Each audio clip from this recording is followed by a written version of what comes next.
अहम ख़बर अवां शेयर कंदासीं। कराची खां वॾे वज़ीर जे ख़ासि मददगारनि खे मुख़्तलिफ़ कलमदान ॾिना विया आहिनि, जिन जो नोटिफिकेशन बि जारी कयो वियो आहे। ब्रेकिंग न्यूज़ अवां सां शेयर कयूं पिया। अवां खे ॿुधाईंदासीं त आर्काइव्स खाते जो कलमदान सरदार शाह खां वापसि वठी मोहम्मद तारिक हसन हवाले कयो वियो आहे। इन जा वधीक तफ़सील मालूम कंदासीं। लाइन ते मौजूदु आहे KTN न्यूज़ जो रिपोर्टर सगीर चांडियो। जी सगीर चांडियो, छा तफ़सील आहिनि?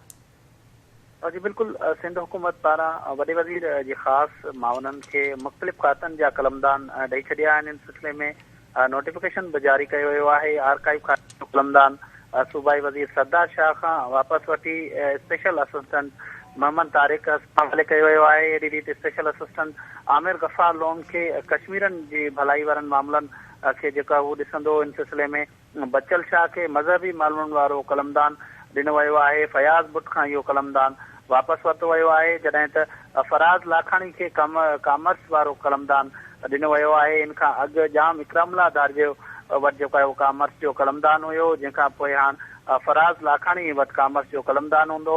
अहिड़ो जेको आहे उहो SNGT पारां नोटिफिकेशन जारी कयो वियो आहे। जी, वॾी महिरबानी नाज़रीन। कराची खां सगीर चांडियो तफ़सील ॾिना आहिनि।